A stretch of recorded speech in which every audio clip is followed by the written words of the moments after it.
যখন এমন একটা ইতিহাস চোখের পাতায় ঘটে চলেছেন, জয়নাল আবেদিন কোন কায়দায় কোন কথা স্বীকার করে না। উনাকে মারতে মারতে এত পরিমাণ মেরেছে, উনাকে আগুনের ছাক দিতে দিতে এত পরিমাণ দিয়েছে যে উনি ব্যাঙের মতো ফুলে উঠেছে দাদা। তারপরেও এ বন্ধুগণ জয়নাল আবেদিনকে কমে ছাড়েন নাই। জয়নাল আবেদিনকে 5-5 জন লোকে পাহারা দিতেন, 5-5 জন এক জায়গায় দাঁড়ায় জামাতে নামাজ পড়তেন। কিসে? জয়নাল আবেদিন ডেকে ডেকে বলতেন, তোমরা মুসলমান, আমিও মুসলমান, তোমরাও নবীরে ভালোবাসো, আমিও নবীরে ভালোবাসি। কারবালার ময়দানে যা ঘটে গেছে গেছে, তোমরা তো আমার জাতি ভাই, তোমাদেরকে আমি একটু অনুরোধ করব, তোমরা আমার দয়া করে ছাইরা দাও। তোমরা ছেড়ে দিলে ইয়াজিদ তোমাদের কিছু বলবে না, কিন্তু কোন কায়দায় ছাড়াছাড়ি হয় না। মুসলমান ভাইরা, জয়নাল আবেদিনের কথা শুই না, ওরা খিলখিল করে হেসে বলে, তোমরা এক জাতির মুসলমান, আমিও কইলাম আর এক জাতির মুসলমান। তুমি মুসলমান, আমি মুসলমান, ভিন্ন রকম, এক রকম না, ওই রকম না। এ বন্ধুগণ, জয়নাল আবেদিনের কথায় কোন মুসলমানের চোখে পানি আসে নাই। জয়নাল আবেদিনের আর্তনা দেখে ওই দিন জয়নালের পাশে থাকে নাই। জয়নাল আবেদিনের কথা শুই না কেউ ওই জয়নাল আবেদিনের তালা খানা খুলে দেবে। জয়নাল আবেদিন নবীর জন্য কান্দে আর চোখের পানি ছেড়ে দেয়। নবী গো, আজ তোমার ভালোবাসা দেখো কি অবস্থা, আজ তোমার ভালোবাসা আমার হাত পা কি করে দিয়েছে, আজ আমার মায়েরা দেখো কি অবস্থা করেছে। এ বন্ধুগণ, এইভাবে চোখের পানি ছেড়ে দিয়ে যখন কান্দায়, জয়নালের চোখের পানি শুয়ে ছাড়া ছাড়া দেয় কাম ওই কুফানগর। এ বন্ধুগণ, দামেস্কের জমিনে কি মুসলমান কম ছিল? দামেস্কের জমিনে কি ইমানদার কম ছিল? দামেস্কের জমিনে কি আলেম কম ছিল? মুফতি মুহাদ্দিস কম ছিল? মুনাজির আজম কি কম ছিল? কিন্তু জয়নাল আবেদিন বা ইমাম হুসাইনের পক্ষে কেউ ছিল না। জয়নাল আবেদিনের চোখের পানি দেখিয়া মানুষের চোখ দিয়া পানি বাহির হলো না।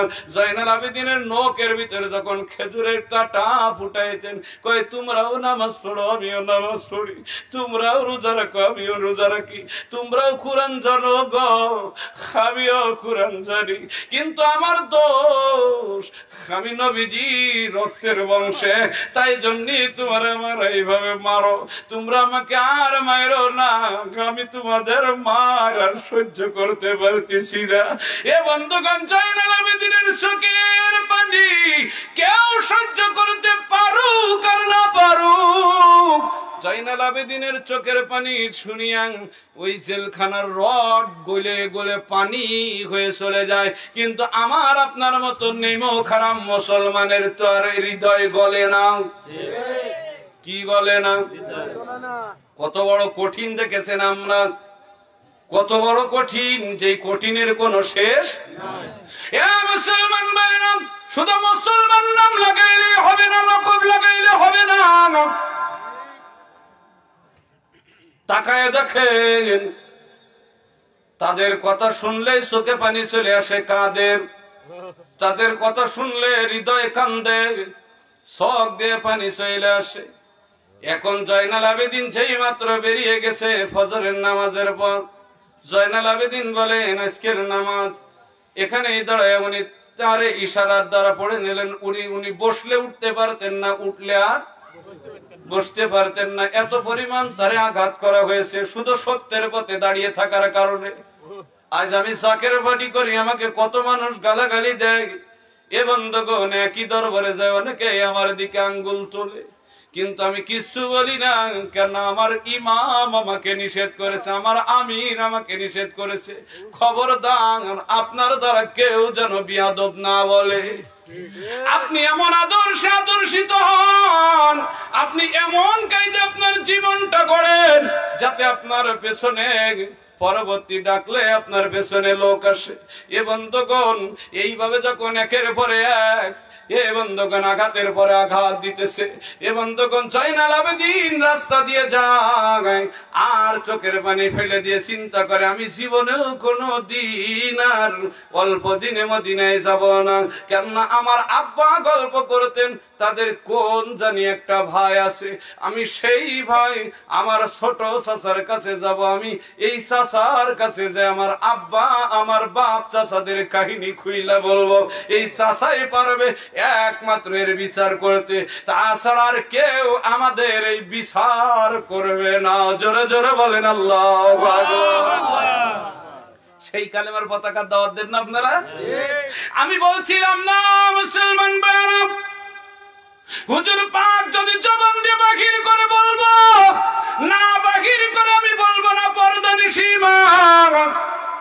জয়নাল আবেদীন সেদিন ওই দামেস্কের অনেক মহিলাদের পা জড়িয়ে ধরে বলেছিল, তোমাদের পায়ে দুকোনো ধরলেই যে ধরা হয় তা তো আর না, ধরলেই কি ধরা হয়?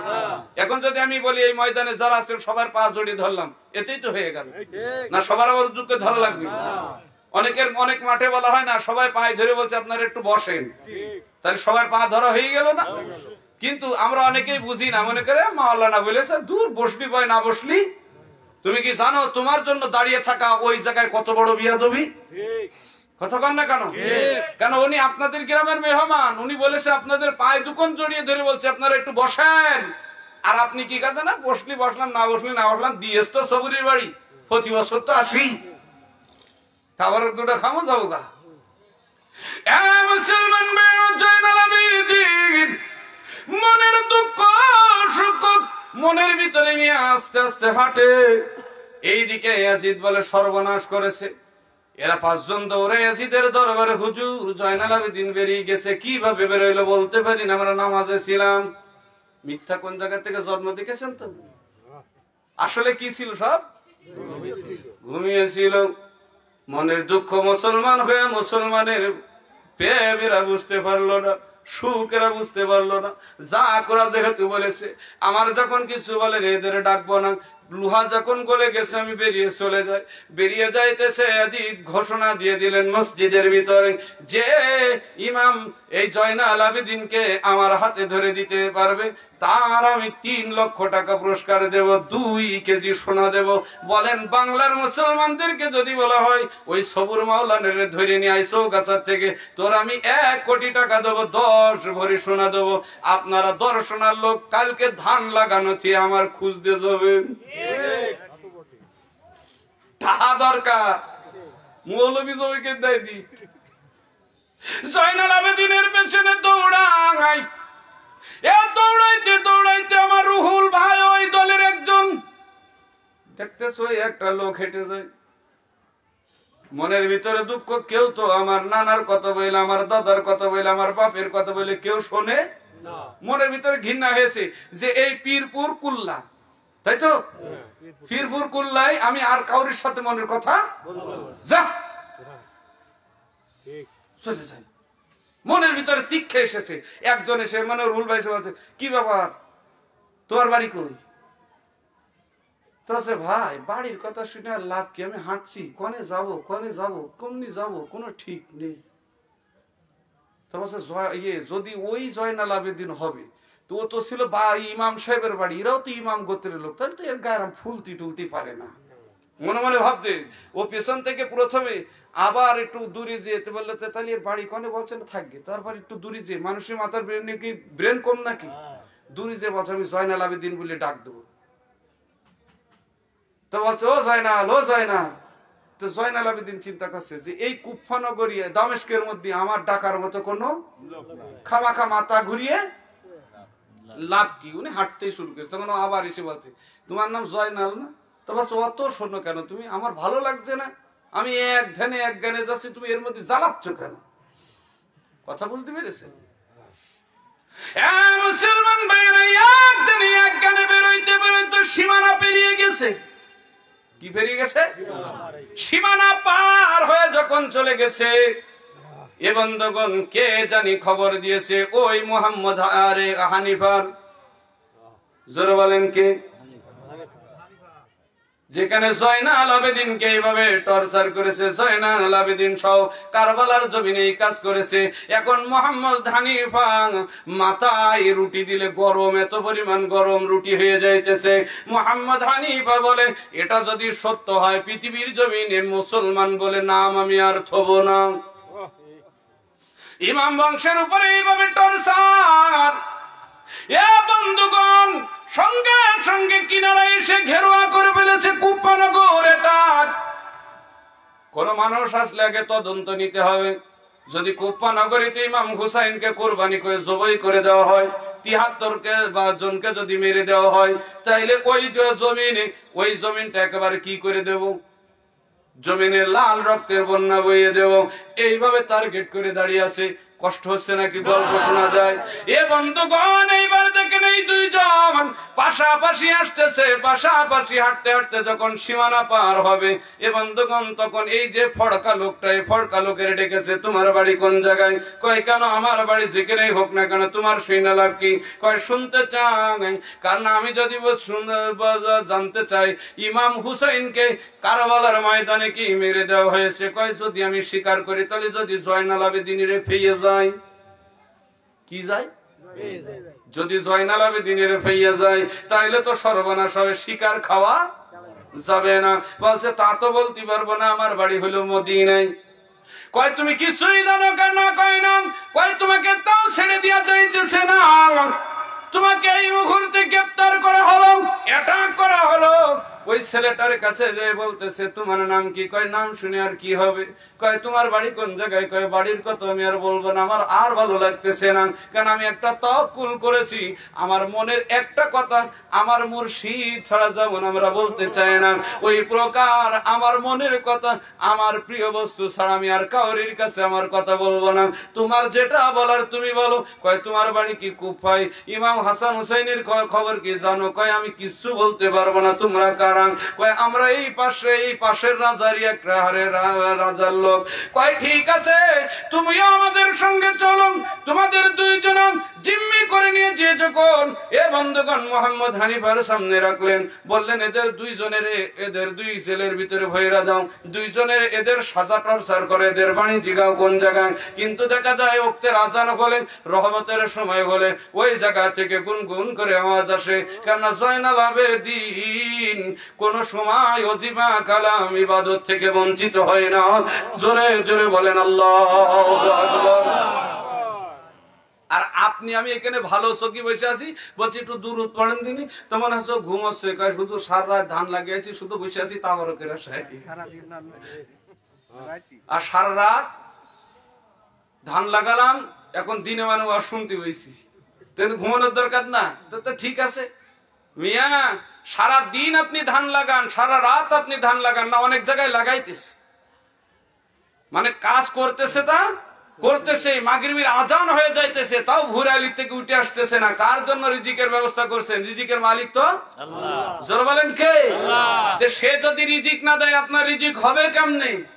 কিন্তু কোরআনের কথাগুলো তো আপনার মানা লাগবে। সামনে এমন একটা দিন আসতেছে বাবা, দুনিয়ার সমস্ত জমির উর্বরা শক্তি বাড়িয়ে দেওয়া হবে, এমন একটা দিন আসবে বাবা, গাছ থাকবে ফল থাকবে না। হে বান্দারা তোমরা সেই দিন সাবধানে থাকিও, কারণ এমন একটা দিন আসবে যা তোমরা গাছের ছাল তুলে খাবা তাও খুঁজে পাবা না। মানুষের গায়ের চামড়া, গায়ের গোশত তুলে খাইতে শুরু করবে, এমন একটা দিন আসবে। তো সেই দিন কি সামনে না পিছনে? ওই দিনের কথা আমার কেবলাজান হুজুর বলেছিলেন, বাবা 3 কিলোমিটার 4 কিলোমিটার 8 কিলোমিটার হেঁটে আপনাকে যে খেদমত করতে হবে। কয় কিলোমিটার? 8 কিলোমিটারও আপনার মাথার উপরে তাবারক থাকবে, পানি থাকবে হাতে, আপনাকে হেঁটে, কিন্তু আপনার পায়ের ঠিকরে তলায় থাকবে অগণিত লাশের স্তম্ভ, যা পার হয়ে আপনাকে যেতে হবে। পারবেন তো বাবা? আমরা সেদিন হাত উঁচু করে বললাম পারবো, আজকে এসে বলছি জাকের ফাটিই করি না, ফেরি আল্লাহ কি। কাউরের মনে আমি কষ্ট দিতেছি না দাদা, আমিও তো জাকের বাড়িতে থাকতে পারবো, এটা আমার কোনো গ্যারান্টি নাই। আসেন না আস্তে আস্তে করে আলোচনার মূল প্রেক্ষাপটে লইয়া যায়। মুসলমান কষ্ট হয় নাকি? মহারাজ দেখতে দেখতে অনেক হয়ে গেল। 2 ঘন্টা 2.5 ঘন্টা পার হতে চলেছে, আর অল্প সময়ের ভিতরে শেষ করব। কেন? রোজ শরীফের তাৎপর্য যেহেতু আপনাদের এখানে আসতে যেই বলেছে কেন মহা পবিত্র বিশ্ব সরস শব্দের অর্থ হলো মিলন মেলা। সম্মেলন শব্দের অর্থ কি? কত কন না কেন? কত হইলে কি শুনবে? ওই সেইটারে বলছেন না, সেইটারই বলেন নো। যেটাই বলছেন না সেটাই আবার কি? আবার সেটাই মাথা নাড়িয়ে বলছে এখন বলেন এই উহুক শব্দটা আপনি কনে পাবেন? এই উহুক তো কোনো বাংলা ইংরেজি বলেন, অঙ্ক বলেন, কোন রকম ভাষা আপনার যখনই বলছে যে এই মনে করেন আমার এই যে ভাই গত অনুষ্ঠানে আসেনি, মনে হয় একটু চা খাওয়াই নিয়ে ভালো, হ্যাঁ এই ভাই যখন আমি দিচ্ছি এই চাটাই দেখেন বাস্তব আপনার চোখের সামনে না, মানে আমি খাবো না তো বললে হয় খাবো না, তো একই। এই যে একটা কথা, এই ভাষার কোন, কিন্তু এই মহাসম্মিলনের একাধিক ভাষা আছে, শুধু মিলন মেলা নয়। ওরস মানে মিলন মেলা, আর মহাসম্মিলন মানে এটা মিলন মেলা, শুধু মিলন মেলা নয়, এর সঙ্গে আরো যোগসূত্র আছে, মানে জাতিগত সব ধর্ম নির্বিশেষে। আপনি যদি বলেন শুধু মুসলমানদের জন্য না, আল্লাহ বলছে লাকুম দীনুকুম ওয়ালিয়া দীন, যার যার ধর্ম তার কাছে, তুমি কাউরি ধর্ম নিয়ে বাড়াবাড়ি করো না। আল্লাহ রাব্বুল আলামিন ওই জায়গায় বলছেন যে কুয়ান ফুসিকুম আহলিকুম নারা, তুমি নিজে বাঁচাও, তোমার আহালকে বাঁচাও এবং তোমার পরিবার বর্গকে বাঁচাও। হুকুম কার? আল্লাহ। এখন আমার কেবলা জান হুজুরের আওলাদ জাকের পার্টির মহামান্য চেয়ারম্যান ওরস শরীফে গেলে আত্মার মিলন ঘটলো, এই আত্মার দিক নির্দেশনা দেখানোর দরকার আছে না নাই? এই আত্মার খোরাকের ব্যবস্থা করার দরকার আছে না নাই? আপনার বাড়ির পাশে একজন মজলুম ব্যক্তি এবং সামনে যে দুর্দিন আসছে, এই জাতির কাছে কিভাবে দাঁড়াইতে হবে তার একটা প্রেক্ষাপট আছে না নাই? এটা জানানোর জন্য এই মহাসম্মেলন বা সমাবেশের ডাক দেওয়া হয়েছে। আপনারা আসেন, এই সমাবেশ থেকে বা সম্মেলন থেকে আপনারা যাহা কিছু একটা বছরের গড় মিল, যা হিসাব কিতাব যা কিছু আছে আপনারা মিলাইয়ে, কেন আমি এক ইউনিয়ন জাকের পার্টির মূল দলের সভাপতি। আমার ইউনিয়ন চৌগাছা থানা ফাতিমিলা ইউনিয়ন, এই ইউনিয়নের সভাপতি। যে স্যার নিজে আমাদের মিশন জলসা করেছে লাইভ প্রোগ্রামে, তো বলেছে চৌগাছা থানার থেকে 1,11,11,111 টাকা দিতে হবে। কত? এখন যদি বলেন হাতে গোনা চৌগাছায় কয়জন চাকরির পার্টির মূল দলে আছে? 82 জন আছে। কয়জন? যারা বলেন কয়জন? 82 জন লোকের উপরে এই টর্চার দিয়েছে। যদি আপনারা দিতে পারেন, যেই দিন এই কমিটমেন্ট পূরণ করতে পারবেন সেদিনই জাকের মঞ্জিল উদ্বোধন করা হবে। বিশ্বাস না হয় আপনি চৌগাছা থানা যশোর জেলার উপরে যার যে কোনো ব্যক্তির কাছে ফোন দিবেন, মূল দলের একটা লোকের কাছে, যে তুমি কি ওই বিষয়টা জানো একটু বলেন তো, দেখেন বলে দেবে। কেন এত বড় চাপ আর বাংলাদেশের কোন থানায় দেওয়া হয়েছে, যেগুলো মঞ্জিল আছে, কারণ আপনাদের উপরে এত টর্চার। আমাদের সভাপতি বলছিল টর্চার কি করতে, শুনবেন, হিজবুল্লাহর ইমাম জাকের পার্টির মহামান্য চেয়ারম্যান এর বাস্তবতা দেখিয়েছে, এটা চেয়েছে মঞ্জিলের জন্য। জোরে বলেন আল্লাহু আকবার। মুসলমান বেরোসেন, অল্প সময়ের ভিতরে আলোচনা আমি শেষের দিকে নিয়ে যাব। গভীর মনোযোগ লাগান, তাকায় দেখেন এই ছেলে যুবক এ বন্ধুগণ, এইবার দেখা যায় 3 দিন 4 দিন 5 দিনের ভিতরে কোন লোক আর কুপ্পানগর থেকে বেরোয় না। কি করে না? কথা কন না কেন? কি করে না? কুপ্পানগর থেকে আর বেরোয় না, বাহিরে আসেই না, আর কোন লোক খুঁজে পায় না। এখন এই 2 জনকে বিচার করতে হবে। এদের তো সংসার আছে, এদের তো ছেলে ফেলে আছে, হয়তো বা এরা কেউ বিবাহিত কেউ অনববিবাহিত, এদের বিচার করে ছেড়ে দেন হুজুর। এ বন্ধুগণ, এখন ওর যেই সামনে নিয়ে গেছে, একবার বলে বাড়ি আমার কুপ্পায়, একবার বলে আমার বাড়ি দামেস্কে, একবার কয় আমার মদিনায়, কয় এর ঘরের ভিতরে রাখ, এর পরে সাজা দেবো এ মিথ্যাবাদী, এ কি বাদী? আরো জোরে বলেন মিথ্যাবাদী। এ বন্ধুগণ, জয়নাল আবেদিনকে নিয়ে যান, আল্লাহু আকবার বলেন। বাদশা 9 সিঁড়ির উপরে 10 সিঁড়ির উপরে বসে আছে, মোহাম্মদ হানিফা কয় সিঁড়ির উপরে বসা? ঘরের ভিতরে যেই গেছে, যাওয়ার পর বলছে, যুবক, তোমার বাড়ি পিতৃ পরিচয় আমরা জানতে চাই না, শুধু একটা কথা জানতে চাই। কি কথা বলেন? বলছে, তোমাকে আমাদের দেশের প্রধান সেনাপতি, প্রধানমন্ত্রী আমাদের ডেকেছে, আর আমাদের রাজা সাহেব আপনাকে তলব করেছে, বিচার হবে। কয়, আমার আর কত বিচার করবেন? করেন, আপনাদের বিচারে যা কিছু আছে আপনারা বিচার করেন, আমার কোনো দুঃখ নেই। কয়, তাহলে আসেন, বেরিয়ে আসেন। লোক দিয়ে পাঠানো লাগবে? কয়, না, লাগবে না, আমি আসতেছি।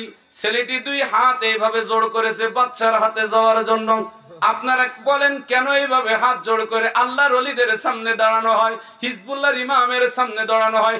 এটা তো আমার নবীজির আওলাদগণ এ বন্ধুগণ, নবীজির ওয়ারিসগণ এই আদব শিখিয়েছে। এখন আমরা কি ওলি আল্লাহগণের সামনে যাইয়া, হিজবুল্লাহর ইমামের সামনে যাইয়া বিয়াদবি করব? না। কেন? আমরা তো একটা দল করি, আদবের দল। জোরে বলেন, কিসের দল? এখন ছেলেটা এই 2টা আঙ্গুলের দিকে তাকায়, চোখের পানিতে 2খানি হাত। এ বন্ধুগণ দেখো, এইবার রাজা সাহেব বলতেছে, তোমার নাম কি? বাদশা, আসসালাতু আসসালামু আলাইকুম ইয়া বাদশা। ও বাদশা, আমি তোমারে চিনি না, আপনি যদি আমার আবেদনটাকে শুনতেন। কয়, তোমার নাম কি? কয়, আমি যেই আবেদনটা করি আপনি কি শুনবেন? কয়, হ্যাঁ শুনবো। কয়, আপনি একটা কাম করেন, আমার নাম জিজ্ঞেস করেন না, আমার বাড়ি জিজ্ঞাসা করেন না। আমার মনের ভিতরে অনেক স্বাদ, অনেক আশা ছিল, সব নষ্ট হয়ে গেছে। এ বাদশা, নামদার আপনার দরবারে আমি দাঁড়ানো, বড় কষ্ট করে দাঁড়িয়ে আছি, আমার দেহ সে পারক শক্তি আমার নেই।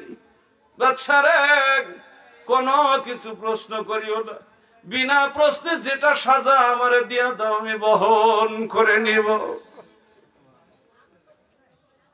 তাই নাকি? কয়, কেন বহন করবে? কয়, আমি বললাম না কোনো প্রশ্ন করবেন না, আমার প্রথম আরজি। যদি তোমার শুলে চড়াই হবে, যদি তোমার এখানে করে ঝুলন্ত অবস্থায় মারি হবে, আমার কাল তোমার কাল আলাদা করে দি, দুঃখ নাই। কয়, ঠিক আছে যান, আগামীকাল হয়তোবা তোমার শিওর সিদ্ধান্ত হবে, তোমার মৃত্যুদণ্ড হবে না, যাবজ্জীবন হবে। এ বন্ধুগণ, যেই মাত্র এই কথা বলেছে, উনি পিছিয়ে আসতে চায়, ওই মুহূর্তে বলতেছে, তোমার তো যাবজ্জীবন বা মৃত্যুদণ্ড দিব বা শুলে চড়াবো, যাই হোক একটা কিছু করবো। বাবা, তুমি সত্য করে বলো, তোমার জীবনের শেষ কোন আশা বা কোন আকাঙ্ক্ষা তোমার মনের ভিতরে বাসনা আছে কিনা? কাউরি দেখতে মনে চায়, কিছু খাইতে মনে চায়, এ পর্যন্ত নাকি এসে কিছুই খাওয়া নাই। কয়, ঠিকই তো, আমি কিছুই খাইছি না। কে বলেছে আমি খাইছি? কি খেয়েছেন? কয়, আমি জানি না, আমার ক্ষুধা লাগে না, ক্ষুধা লাগতেছ না। কয়, ঠিক আছে বাবা, কিন্তু তোমার মনের শখ আছে কিনা? কয়, আমার মনের শখ আপনারে বললে আপনি পূরণ করতে পারবেন না। কয়, কেমন করে বললাম? কয়, আপনার এই বাড়ির যে দেশ যদি বিক্রি করে দেন তা আমার মনের শখ পূরণ করতে পারবে না। কয়, তুমি আমার সঙ্গে টর্চার ধরছো? কয়, না বুঝুর, আপনারা হলেন বড়, আপনারা হলেন মনিব, যার ইচ্ছা মিত্র দিতে পারেন, যার ইচ্ছা বাসে দিতে পারেন, কিন্তু আমার এরকম হাউস করা, শখ করার সময় আমার নাই। দেখতেছেন না আমার গায়ের অবস্থা কি, আমার আঙ্গুলের অবস্থা কি? দেখতেছেন না আমি কাতরে কাতরে এক না এক নিঃশ্বাস নিতেছি, এক নিঃশ্বাস ভিতরের ভিতর থেকে ছেড়ে দিতেছি। আপনি কি কিছু বোঝেন না? আমি আপনার কাছে একটা আকুল আবেদন, যত তাড়াতাড়ি পারেন আমাকে দুনিয়া থেকে উঠানোর ব্যবস্থা করেন। কয়, করাইতে পারি, তোমার মনের কি শখ আমাদের জানাইতে হবে। বলে, আমার মনের স্বাদ আপনি জানতে চান?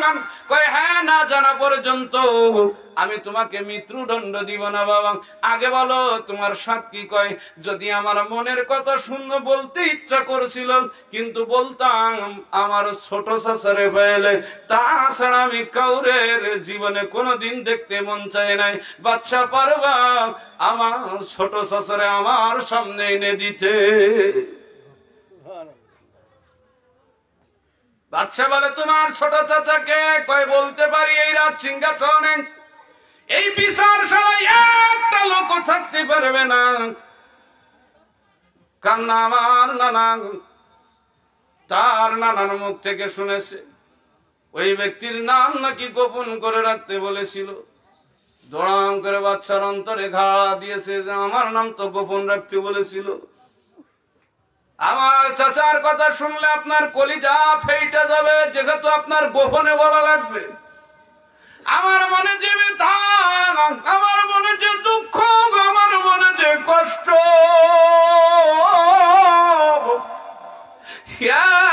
একমাত্র আমার নানা আমার চাচা ছাড়া এই দুঃখ নিবারণ করতে পারবে না। বাচ্চা রে, ও বাচ্চা, সঙ্গে সঙ্গে সরিয়ে দিলেন। লোকজন সরিয়ে দিয়ে বলছে বলো তোমার চাচার নামটা কি? কয় আমার চাচা মোহাম্মদ হানিফা নাম। জীবনে কোনদিন আমি আমার চাচারে দেখি নাই। বাচ্চা কান থেকে বলছে বলো তুমি যে চাচারে খুঁজতেছো এই চাচা ঠিক আছে, এই চাচার কাছে কি মনের কথা বলবা? সেই কথা আমি তোমারে বলবো না, কারণ আমাদের সংসারের কাহিনী, আমাদের সংসারের ইতিহাস কোন মুসলমান মুনাফিক কেউ এই জিনিসটা সহ্য করতে পারে নাই। এই কথা তোমারে বললে তুমি আমারে হয়তো অনেক কষ্ট দিবা। এ বন্ধুগণ, বাচ্চা যেই মাত্র মোহাম্মদ হানিফার নাম শুনেছে, বাচ্চা সিংহাসন ছেড়ে এক পা দুই পা করে কই নিচের দিকে নাইমা আসে। এইবার দেখা যায় এইভাবে করতে করতে আসিয়া কাছে এসে বলতেছে বাবা তুমি কি জয়নাল? বাবা তুমি কি জয়নাল? তিনবার উত্তরে দেওয়ার পরে হপ করে বলছে কে জানি আমারে জয়নাল বলে ডাক দিল। কয় আমি চাচা তোমারে দিয়েছি, তুমি কি জয়নাল? চোখের পানি ছেড়ে দিয়ে কয় চাচা আমাদের বলতে পৃথিবীতে আর আমি ছাড়ার কেউ নাই। চাচা, চাচা গো, ও চাচা, ওই মক্কার জমিনে আমাদের পরিবারের একজন বিষ খেয়ে মরে গেছে চাচা। এই কুপ্পা নগরীর মুসলমান মদিনার মানুষরা আমাদের কেউ ভালোবাসে না চাচা গো। এই কালেমা এই বুকের ভিতরে জড়াইয়া দইরা রাখছি। যদি বলো ভাতিজা কার সঙ্গে গল্প করিস, আমি এই কালেমার পতাকার সঙ্গে গল্প করি। কার সঙ্গে গল্প করিস? আমি এই সঙ্গে গল্প করি চাচা। আমরা এসেছিলাম ৭২-৭৩ জন। ৭৩ জন, তার ভিতরে অর্ধাংশ ছিল ছোট ছোট কচি বাচ্চা, কিছু সংখ্যক ছিল নারী, কিছু সংখ্যক ছিল পুরুষ। আমরা যখন কুফা নগরীতে আমাদের ছলনা করে ডেকে নিয়ে আসা হয়েছে চাচা, আমার আব্বারে যখন ওরা মারে আমরা সহ্য করতে পারি না। আমি অসুস্থ মানুষ, বারবার করে বলেছিলাম তোরা মারিস না রে, মারিস না, কারবালার ময়দানে ইমাম বংশরে তোরা খতম করে দিস না। আমার হাতে পায়ে কত নখ ঢুকাইছে চাচা, তাকায় দেখো তবু এই কালেমার পতাকা আমি ওই ময়দানে রাখি নাই, বিপদে ফেলতে দিই নাই। চাচা কি করবো আমি জানি না। উনি সঙ্গে সঙ্গে ওনার সেনাপতিকে ডাক দিয়ে বলছে সেনাপতি এদিকে আয়, আমার এই ছেলেটারে তোরা যত পারিস আদর যত্ন করবি, খবরদার কোন রকম যেন ত্রুটি না হয়, আমি এসে যেন ত্রুটি না জানতে পারি। যদি আমি ত্রুটি জানতে পারি তোদের কাল্লাত হব না। ভিতরে যাইয়া ছেলেটারে ডাইকা কয় কুফা কোন দিকে আমার নিয়ে চল। ছেলেটারে ঘোড়ার পিছনে করে আইনা কয় তুই সত্যি করে কতর বাড়ি কোন জায়গায় কুফায়? কুফার জমিনের থেকে শুরু করেছেন মুসলমানে যে কয় মসজিদের খতিব। এ বন্ধুগণ, মোহাম্মদ হানিফা বলে হাই তোরই তো আমি খুঁজতেছি। কই কি কয় আমি তো নবীর দলে ছিলাম। কয় আমি তো তোরেই তো খুঁজতেছি, এইদিকে আয়। এ কয় আমি কালেমা পড়ে মুসলমান, এই দেখো আমার পামে, এই দেখো কালেমার পতাকা ধরেছি। কয় এখানে 40,000 বায়াত গ্রহণ করেছে, তার ভিতরে মুনাফিক ছিল কয় হাজার? 40,000 মুনাফিক ছিল, বায়াত গ্রহণ করেছিল, তার ভিতরে মুনাফিক ছিল। এ বন্ধুগণ, উনি কচু কাটা কারে কয় এক কাস্তে নিয়ে যে কচুর গাছে মারবেন, যত দ্রুত কচুর ডগাগুলো মাটিতে পড়তে দেরি হয়, তার থেকেও দ্রুত কুফা নগরীর মানুষের মাথা কাল্লা আলাদা হয়ে যায়। এ কয় আমি অমুক মসজিদে বিলালের খতিব খুঁজতেছি তোরে, আমি মুফতি সাহেব তোরেই তো খুঁজতেছি। এইভাবে যখন দুই হাত দিয়ে তলোয়ার দিয়ে মারতে মারতে যায়, আল্লাহর ফেরেশতারা আল্লাহর আরশের পায়ে ধরে কান্দে, আল্লাহ তুমি এই মুহাম্মদ হানিফারে ঠেকাও। এই মুহাম্মদ হানিফা তামাম পৃথিবীতে মুসলমান নামক শব্দ উঠাইয়া দিবে, কারণ এ যে খেপেছে, এর এখন পায়ে বেড়ে দেওয়া ছাড়া কোনো পথ নাই। আল্লাহ রাব্বুল আলামিন বলছে, ও তোমরা কি জানো এই মুহাম্মদকে ঠেকানোর ক্ষমতা আমি আল্লাহরও নাই। আল্লাহর নবী চেয়ে নিয়েছিল, আল্লাহর নবীর সেই কথা আমার মানতে হবে। ফেরেশতাদের চোখের পানি শুই না, এ মুসলমান, আল্লাহ বলবে আমার হুকুমের তালিমের ভিতরে মুহাম্মদ হানিফাকে ছাড়ে আটকানোর মতো ক্ষমতা, কেন আল্লাহ তো সব আগের থেকে দিয়ে দিয়েছে। জোরে বলেন, আমাদের হায়াত লিখেছে, মউত লেখে নাই। জোরে বলেন, আজকে যে আমি এই সবরের বাড়িতে মাহফিলে আসছি, বলেন এটা কি আমার হিকমতে আসছি? এটা আমার তাকদিরে ছিল কি ছিল না? বিশ্ব জাকের মঞ্জিল 2200 শির মারে হিজবুল্লাহর ইমামের কদমে থাকবে, এটা আমার আশায় না আমার তাকদিরের লেখন? জোরে বলতে হবে। 8 তারিখে সেই ওরস শরীফে যেতে পারবে, তাছাড়া ওরস শরীফে যেতে পারবে না। মহাসম্মেলনে সেই যেতে পারবেন, হাজার চেষ্টা করলেও অন্য মানুষ যেতে পারবে না। কেন? ওই দরবারের এক লোকমা নিয়ামতের তাবারক যার তাকদিরে, যে জাকির ভাই বোন না মুসলিম উম্মার তাকদিরে আছে, যে মা বোনের তাকদিরে আছে, সেই পাবে, তাছাড়া আর কেউ পাবে কথা কন না কেন? এটা বিশ্বাস করেন? যত দাওয়াত আমরা দিই কোনো কাজ হবে, কোন লাইন হবে, কিন্তু দাওয়াত দেওয়ার কথা আমাদের দিতেই হবে। কেন? হিজবুল্লাহর ইমাম বলেছে আপনি আজান দেন, আপনাদের এদিকে তো আজান হতে দেখলাম, মসজিদ আজান দেয় না? জোরে বলেন। তো অনেক মানুষ চার দোকানে বসে থাকে, কি থাকে না? চার দোকানে বসে না? অনেকে রাস্তা দিয়ে হেঁটে চলে যায়, দেখা যাচ্ছে নামাজ পড়ছে, পড়ুক যে 6 দিন পড়িনি, আরো 6 দিন পড়বে না, তারপরে হেঁটে চলে যাচ্ছে। কিন্তু মসজিদের দায়িত্ব কি? এখন ওই প্রকার করবে নাকি যে দাঁড়া দাঁড়া দাঁড়া, এই আমি টাকা দিয়ে পয়সা দিয়ে আজান দিলাম, তুই ওই দিকে নাঙ্গল ঘাড়ে করে চলে যাস, কে দিকে তোর আগে হাত টুক গুঁড়ো করে দি, কথা বলবে নাকি? বলার ক্ষমতা তার, ওর ইচ্ছা। বলতে পারে বাবা তুই নামাজ পড়লে কি হয়, চাচা তোমার নামাজ পড়লে কি হয়, আজান হয়, কত সুন্দর মসজিদ, নামাজ পড়লে মানুষ ভালো বলে, এই কথাগুলো বলতে পারে। এই কথা বলতে পারে না তুই নামাজ না পড়ে কনে যাচ্ছে, আমি আজান দিছি, আমার আজানের দাম নেই। জাকের পার্টি মহামান্য চেয়ারম্যান বলেছে আপনারা আখিরি আজান দিতে শুরু করেন, কে আসলো না আসলো ওটা দেখার বিষয় আপনাদের না। তো এটা আমাদের কাজ হলো প্রত্যেকের কাছে, সে হোক মুসলমান, হোক হিন্দু, হোক বৌদ্ধ, হোক গরিব, হোক বড় লোক, হোক কোন ব্যক্তি, এমপি মন্ত্রী, হোক প্রশাসনের লোক, হোক সামাজিক লোক, হোক শিক্ষিত সমাজ, দাওয়াত দিতে হবে। কি দিতে হবে? কথা কয় না, দাওয়াত আপনার পৌঁছাইতে হবে। আপনি ঘুমিয়ে যদি থাকেন, আপনি দাওয়াত থেকে যদি বঞ্চিত হন, তাহলে ওই দাওয়াতের হিসাব হিজবুল্লাহর ইমাম কিন্তু আপনার কাছ থেকে নেবে। তোমার দ্বারা 100 জনের দাওয়াত দেওয়ার কথা তুমি 50 জনের দিয়ে থেমে ঘুমাচ্ছ, আবার দয়া চাওয়ার সময় সব ফুল চাচ্ছ, তা হবে না। এটাও হিজবুল্লাহর ইমাম বলে দিয়েছে যে আপনি যেমন চাবেন তেমন পাবেন, কিন্তু আমারও ততটুকু করে দেওয়া লাগবে। আপনি হাফ বেলা জোন খেটে ফুল বেলা টাকা চালি মহাজন দেবে, কথাগণ দেবে? আর এটা তো পরকালের একবার মনে করেন যে অর্চিত, মনে করেন যে পয়সা আপনার আমার জন্য অক্ষত রয়েছে, কিন্তু কাউকে কষ্ট দিয়ে না। যারা বলেন কি দিয়ে না? মুসলমান ভাইরা আসেন, এইভাবে না কাল্লা আলাদা করে দিয়ে না। যখন এইভাবে একের পরে এক মারতে শুরু করেছেন, আবার ফেরেশতারা যে কাঁদতে শুরু করেছেন, আল্লাহ তুমি কোন একটা উসলত দেখাও, ইন্নাল উসলাতা আজাইয়া ইয়াউমাল কিয়ামা আও কামা ক্বালান নবী সাল্লাল্লাহু আলাইহি সাল্লাম। সঙ্গে সঙ্গে বললেন আল্লাহ তুমি একটা ওসিলা মাত্র দেখাও, একটা ছোট দেখাও, একটা লাইন দেখাও। আল্লাহ ইমাম মোহাম্মদ হানিফাকে যদি আটকাইতে পারি, আল্লাহ রাব্বুল আলামিন বললেন আমি জানি এর জোহর কাজা যাবে, এশা কাজা যাবে, ফজর কাজা যাবে, মাগরিব কাজা চলে যাবে, কিন্তু সব নামাজ একসঙ্গে পড়বে। কিন্তু একটা আজান পড়লেই ছেলে দাঁড়ায় যায় নামাজে, সেই আজানটা হলো আসরের আজান।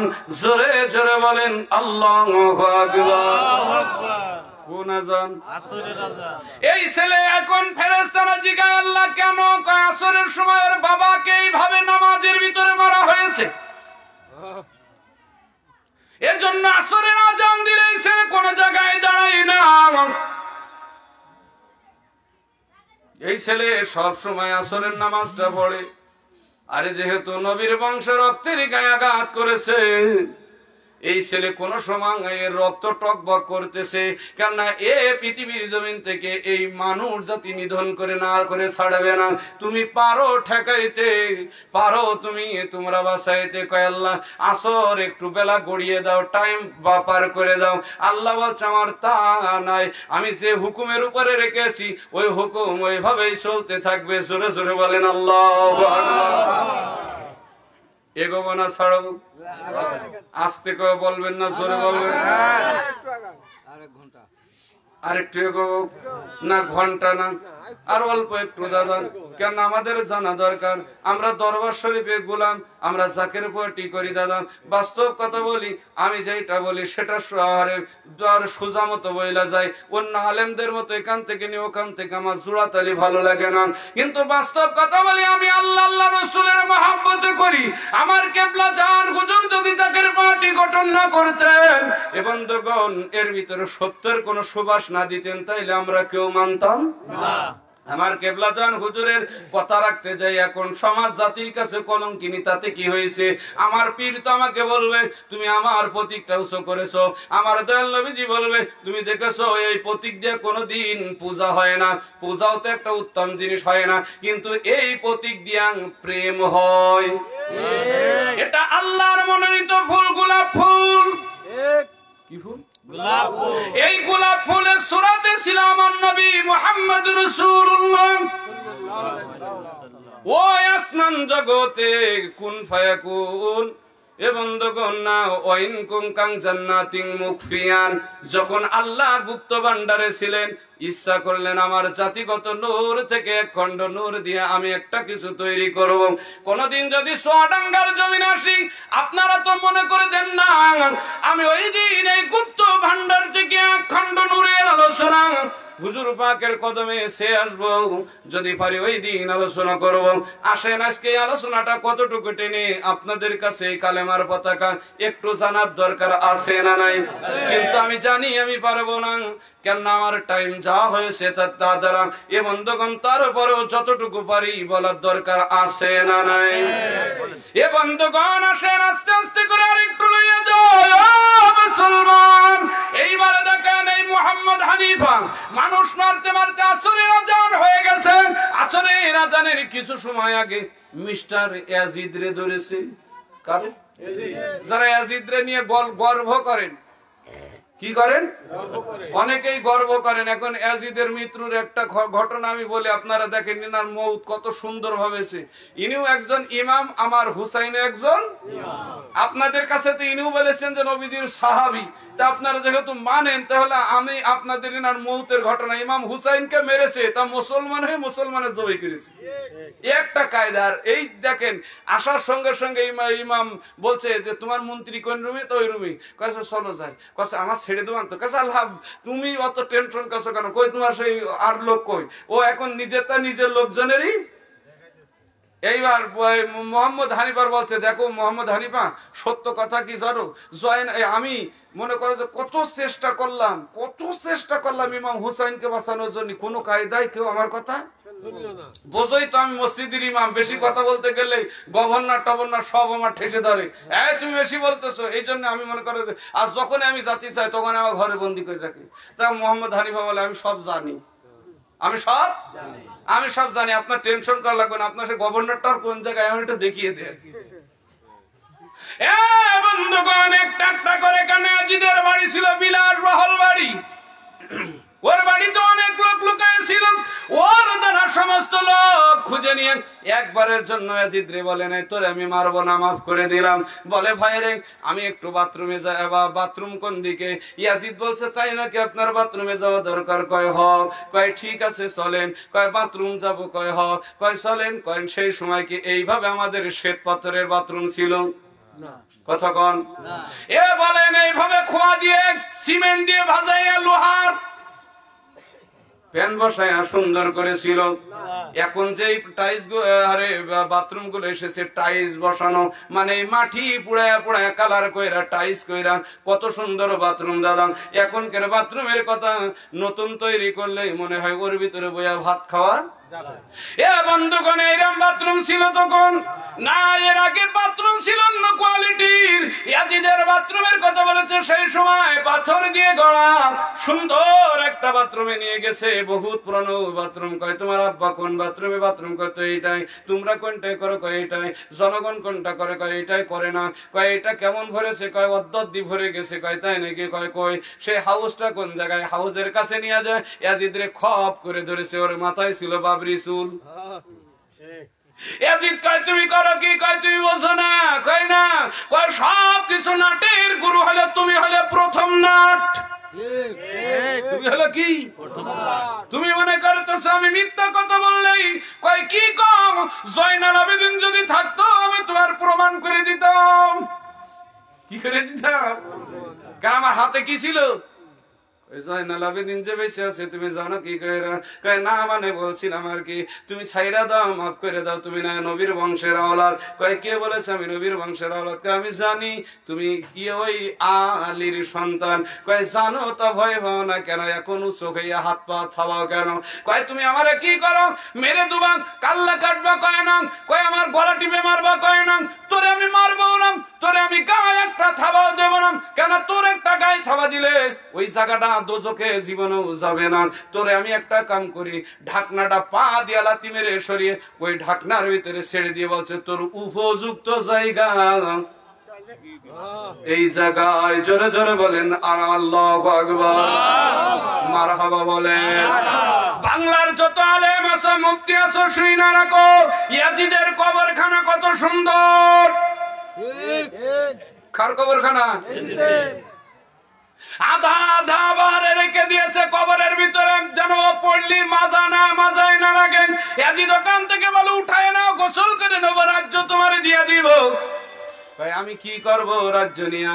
কোন রাজ্যের প্রয়োজন আমার নাই। একটু মহাব্বতে দরুদ পড়েন, আল্লাহুম্মা সাল্লি আলা সাইয়্যিদিনা মাওলানা মুহাম্মদ ওয়া আলা আলি সাইয়্যিদিনা। আরো জোরে বলেন আল্লাহু আকবার। এখন আপনাদের কাছে আমি জিগাই ওই কালেমান এ বন্ধুগণ জয়নাল আবেদিন এ বন্ধুগণ মহাবাহারে থেকে গেল ওই জায়গায়। মুহাম্মদ হানিফা এভাবে চলতেছে, আসরের আজান দিয়েছে। আসরের আজান দিলে একটা গাছের গুড়িতে এ বন্ধুগণ ঘোড়াটা বাঁধিয়া যেই মাত্র নামাজে দাঁড়াইছে, আল্লাহর ফেরেশতাগণ আয়েশা ওর মাথার উপরে একটা পাহাড় দিয়ে রেখেছে। আল্লাহ এই পাহাড়টাও গুপ্ত রেখে দিয়েছেন। জোরে বলেন আল্লাহু আকবার। কিতাবের ভিতর আসতেছে যারা অনেক জ্ঞানীর থেকে জ্ঞানী, এরা বলতেছে ওনার ঘোড়াটা প্রতিদিন এই পাহাড়টা যেই খোলার মতো, ডিমের খোলার মতো হয়, ঘোড়াটা ক্লান্ত হয়ে যায়, চিন্তা করে এখনো অনেক, তাইলে আজকে এই পর্যন্তই থাক, কালকে আবার চাটতে শুরু করব। ওই যেই মাত্র চাটা হয়ে যাবে আসরের নামাজের সালামও ফিরানো হয়ে যাবে। আবার ওই মুহাম্মদ হানিফা আমার মতো সবরির কাছে এসে বলবে তুমি এই দর্শনায় এই দামুড় হুদায় এসে তুমি এখানে বসে বড় ছয়লামি মারছো, তোমারই তো আমি খুঁজছি, তোমার তো খুঁজতেছি, তোমার বড় বড় লিখছেন না, আসো। ওই দিন ওনার আওয়াজ ছেড়ে দেওয়া হবে। মুসলমান কে ওই দিন বাঁচবে? ওই দিন এজন্য কেবলাজান বলতো কে তোমাকে ওই দিন বাঁচাবে, কে তোমার সঙ্গী হবে, কে তোমাকে সনদ দিয়া চিনাইবে। এজন্য কেবলাজান হুজুর বলতেন বাবা এই পৃথিবীর জমিনটা আপনার কেবলাজান হুজুর বলতেন, এবার আপনার আমার কেবলাজান হুজুর বলতেন বাবা আপনাকে রেখে গেলাম একটা কারণে, এই কারণটা হলো এই পৃথিবীটা এমন একটা কায়দা, ইমাম সাহেব আসার প্ল্যাটফর্ম যতদিন গতদিন যেভাবে বলছিলাম, আমি ওই দিকে আজকে যাব না। সেই প্ল্যাটফর্মকে সুন্দর করে তৈরি করতে যাইয়া বাংলাদেশের জমিনে বন্ধুগণ, আল্লাহর ওলিগণ তাদের আঙ্গুলের ইশারা যে জায়গায় দিয়ে গেছে, সেই সব জায়গায় মঞ্জিল তৈরি হতেছে। আর এই মঞ্জিলের মধ্য দিয়া বন্ধুগণ এখানে মুমিনরা বাঁচবে। জোরে বলেন ঠিক না ঠিক? কিন্তু মহাপবিত্র বিশ্ব ওরস শরীফে খেদমতের দরকার আছে না নাই? জোরে বলেন আছে। এখন কেমন পরিমাণ খেদমত দিবেন সেটা আপনার ব্যক্তিগত বিষয়, কারণ আপনি আপনার পীরকে কতটুকু ভালোবাসেন আপনি ভালো জানেন। রুহুল কি করে বলবেন, আমার ভাই কি করে বলবেন, বন্ধুগণ আরে ছাত্র ফান্ডের ভাই কি করে বলবেন, যুব ফান্ডের ভাই কি করে বলবেন, বন্ধুগণ শ্রমিক ফান্ডের ভাই কি করে বলবেন, সড়ক পরিবহনের ভাইরা কি করে বলবেন, কৃষক ফান্ডের ভাইরা কি করে বলবে, মূলদলের ভাইরা কি করে বলবে, মহিলা ফান্ডের ভাইরা কি করে বলবে। আপনার কত টাকা খেদমতের দরকার? হুকুম দিয়েছে 24 হারে, আপনার 24 নয়া, আপনি দিলেন 22 নয়া। এইটা আপনার মনের ব্যক্তিগত বিষয়। যতটুকু দিবেন তার 70 গুণ বেশি পাবেন। জোরে বলেন কি? কেন আপনার পীর আপনার কাছে চায় না যাহা আপনি দেন তা আপনার না, তাই আপনার ঈমান। এখন আপনার মহাপবিত্র বিশ্বর শরীফ বন্ধুগণ, এখন আমার যদি বন্ধুগণ খেদমতের হিসাব তো আজকে মিলাইতে পারলাম না, কারণ আপনার হাতের খেদমত আছে, চোখের খেদমত আছে, পায়ের খেদমত আছে, বাড়ির খেদমত আছে, সব ধরনের খেদমত আছে না নাই? আমি তো শুধু অর্থের খেদমত দিয়েই চলে যাই, এই দিয়ে দিলাম, যান ভাই যান, রেখেন মালিকের কদমে রেখেন, জানো আমার শরীরটা ভালো থাকে। মিয়া টাহা দেশো অর্থের খেদমত, শরীর ভালোর কথা বলো কি করি? কথা কর না কেন? আমি সহি দেখতে পাচ্ছি না, তো সখীর খেদমত কি কোনোদিন করেছো? আমার পায়ে ব্যথা হয়েছে, বেমো হয়েছে, তো বেমো হবে না কেন? আমি খাজা বললো কেন আমার এই 18 পীরের দরবার শরীফে আমার পায়ের সমস্যা, আমি পার খেদমত কোনোদিন করেছো? বরং তুমি বলেছো যে এত দূর গাড়ি দাঁড়িয়ে হেঁটে অত দূর যাওয়া যায়, এই সঙ্গে আর গাড়িতে যাওয়া যাবে না। মিয়া ওলি আল্লাহর দপ্তরে যে একটু খেদমত করে দেখো, ওলি আল্লাহর দপ্তরে যে সমস্ত কিছু উজাড় করে দিয়ে খেদমত করে দেখো। আমার পীর বলছেন বাবা, আজ পর্যন্ত কেউ নবীদের দরবারে যাইয়া ওলিদের দপ্তরে যায় এখনো ঠকে নাই। জোরে বলে ঠকছে? দেখান দিন একজন আল্লাহর ওলি ঠকে গেছে? একজন আল্লাহর ওলি ঠকে যায় নাই। এজন্য কেবলাজান হুজুর ওই সময় কেন একটা কথা বলতেন বাবা, তাম পৃথিবীর জমিনে বাবা অনেক ভণ্ডের ললিহাল বেরোবে বাবা, জাকেররা দেখেও বলবে আমরা কোন দরবারে যাই। বাবা অনেক ব্যক্তি আছে কাঁচা মেরে পানি পার হয়ে চলে যাবে। বাবা অনেক মানুষ আছে যারা আপনার চোখের সামনে অলৌকিক কিছু দেখাইতে থাকবে, বাবা দেখাইলেই মনে করেন না এরা বড় ইমানদার। কারণ ইমান আওয়ালা হতে গেলে তখন কেবলাজান হুজুর বিস্তারিত ভেঙে বলেছেন, কিভাবে শুনবেন? যে তাকায় দেখেন তাম বিশ্বের রাজারা একদিন এক জায়গায় হলেন, একজন ম্যাজিস্ট্রেটের দেখবেন, কি দেখবেন? জাদু দেখবেন। এখন এই জাদু দেখবেন, এখন ম্যাজিস্ট্রেটের কাছে টাইম নিয়েছেন, কয়টার সময় তুমি জাদু দেখাইবা? জাস্ট 10টার সময় জাদু দেখাবো। কয়টায়? 10টায়। এখন সমস্ত রাজাগণ, আরে আমার মতো ফৌজা তো না, আপনার আমার মতো তো কানা খোড়া ল্যাংড়া না, তারা এক এক দেশে এক একজন মাথা, তারা এরকম বসে আছে, তাদের পাশে যারা দুজন দাঁড়িয়ে আছে, একজন হয়তো সেনাপতি আর একজন হয়তো মন্ত্রী দাঁড়িয়ে রয়েছে। এখন সবাই মিলে দেখবেন, এখন দেখতে দেখতে 10টা 15 কি 20 বেজে গেছে। কেবলাজান হুজুর কিন্তু ঠিক এইভাবে কথাগুলো বলেছেন, 10টা 10:30 বেজে গেছেন। এখন সবার ভিতরে রাগ হবে কি হবে না? বলে হ্যাঁ রাজা সাহেব, তোমার দেশে আসলাম, আমরা এই ব্যক্তির এই ম্যাজিশিয়ানের আপনার ম্যাজিক আমরা দেখবো না, এই ম্যাজিশিয়ানের ম্যাজিক আমরা দেখবো না, এই জাদু আমাদের দেখার দরকার নেই। কারণ যেই ব্যক্তি মিথ্যা কথা বলে, মিথ্যা কথার ব্যক্তির মিথ্যা জাদু ছাড়া আর কি আছে?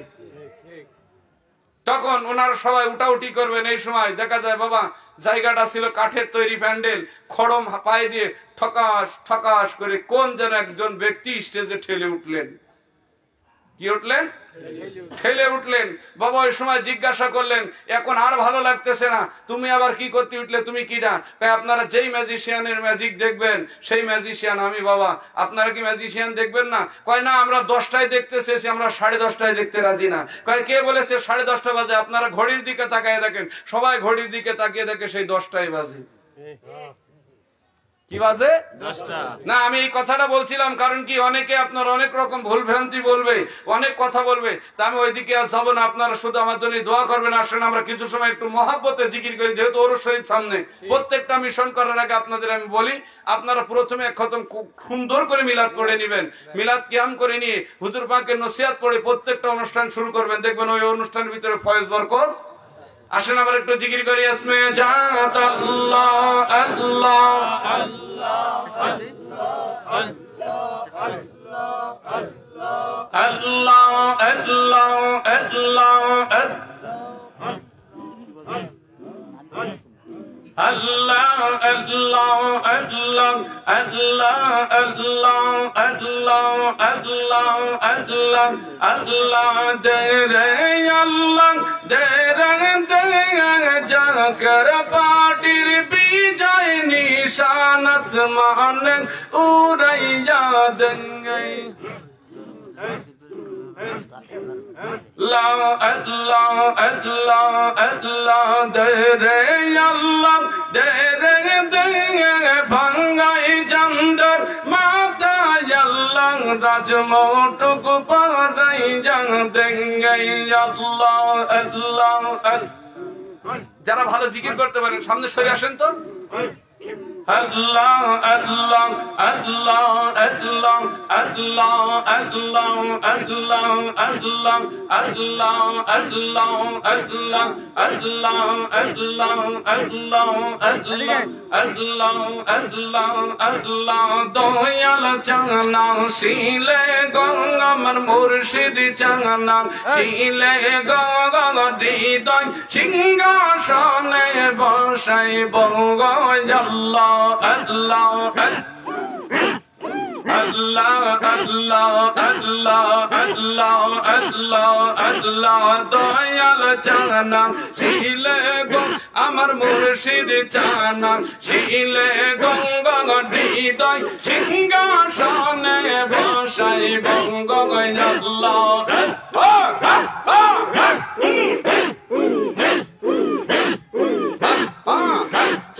আসিলেন মোর খাজা বাবা, আসিলেন মোর দয়াল বাবা, কদমে লৌটাইব গো বাবা, গলাতে চড়াইব গো হৃদয় সিংহাসনে বসাইব গো আমার দয়াল চাঙনা শিলে গো আমার মুর্শিদ চাঙনা শিলে গো হৃদয় সিংহাসনে বসাইব গো আল্লাহ আল্লাহ আল্লাহ ফুলবি চাঙনা এই চাঙনি বঙ্গাতর গোলাপ গাইমা খাইব ফুলবি চাঙনা এই চাই বঙ্গাতর গোলাপ গাইমা খাইব চোখের জলে পাদু মাইয়া চোখের জলে পাদু মাইয়া কেশেতে মুসিব গো আমি কেশেতে মুসিতাম গো হৃদয় সিংহাসনে বসাইব গো আল্লাহ জোরে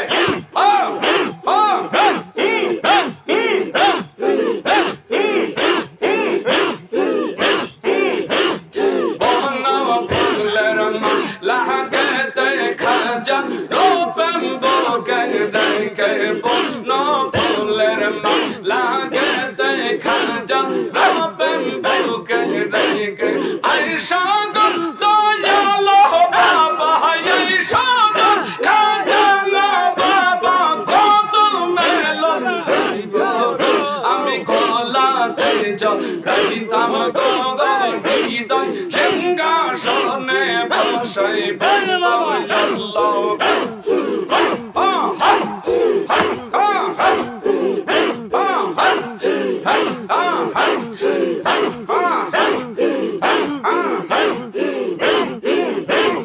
সারা বিশ্বের মহামানব সারা বিশ্বের মহামানব ও দিন পুরিয়ে বাবা তোমানা জগলি যে বাবা ভগবান দিন পুরিয়ে আল্লাহ আল্লাহ আল্লাহ আল্লাহ আসলেন বাবা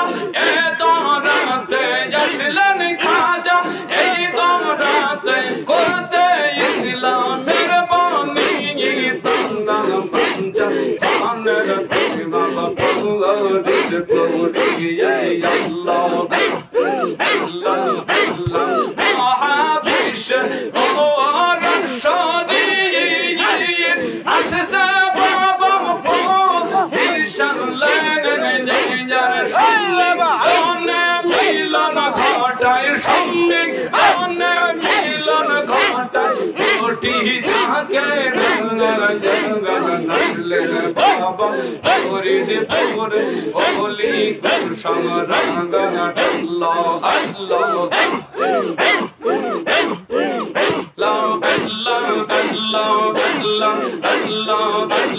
বাবা জিন্দা পীর তুই বিনে দাও যদি আমার নঙ্গায় বাবা জিন্দা পীর তুই বিনে দাও যদি আমার নঙ্গায় আল্লাহ আল্লাহ